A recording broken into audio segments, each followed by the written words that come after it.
Sneha steel and furniture centre Salgare. आमच्याकडे steel भांडी, संसार उपयोगी साहित्य, sofa set, furniture, cooler, dining table, आटा चक्की व इतर साहित्यांचे एकमेव ठिकाण एक, व्हरायटी अनेक। आता शुभ मुहूर्ताची सुरुवात सलगरेतील स्नेहा स्टील मधील खरेदीनेच। वाजवी दर, सजवा फर्निचरने तुमचे घर। सर्व साहित्यावर बजाज फायनान्सची खास सोय उपलब्ध।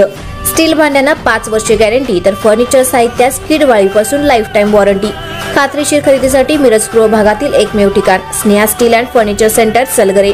आमचा पत्ता रवींद्र वस्त्रनिकेतन शेजारी सलगरे। संपर्क 90 96 25 91 38।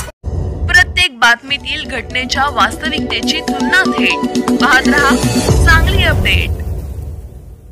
महात्मा गांधी चौक पोलिसांनी अवैधरित्या वाळू चोरी आणि वाळू वाहतूक करणाऱ्या डंपरवर कारवाई करत दोघांना ताब्यात घेतला आहे।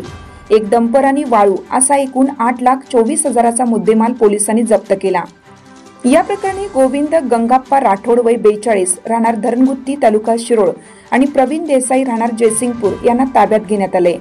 महात्मा गांधी चौक पोलीस ठाण्यातील पोलीस शिपाई नानासाहेब चंदन शिवे यांना खास बातमीदारामार्फत मिळालेल्या माहितीनुसार रविवारी रात्रीच्या दरम्यान कृपामाई मारुती मंदिराजवळ एका डंपरमधून बेकायदेशीर विना परवाना वाळू वाहतूक होत असल्याची माहिती मिळाली।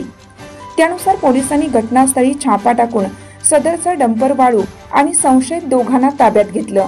त्यांच्याकडून बेकायदेशीररित्या उत्खनन केलेली 4 ब्रास वाळू डंपर व चालकाला ताब्यात घेतलं। त्यांनी ती चोरटी वाळू त्याचा मालक प्रवीण देसाई राहणार जयसिंगपूर यांच्या सांगण्यावरून आणली असल्याची कबुली दिली। सदरची कारवाई पोलीस अधीक्षक संदीप घुगे, अप्पर पोलीस अधीक्षक रितू खोकर, उपविभागीय पोलीस अधिकारी प्रणिल गिल्डा आणि सहाय्यक पोलीस निरीक्षक संदीप शिंदे यांच्या मार्गदर्शनाखाली पोलीस उपनिरीक्षक रुपाली गायकवाड, उपनिरीक्षक धनंजय चव्हाण, नानासाहेब चंदन शिवे, महेश मासाळ, चालक सतीश कुमार पाटील यांनी केली आहे।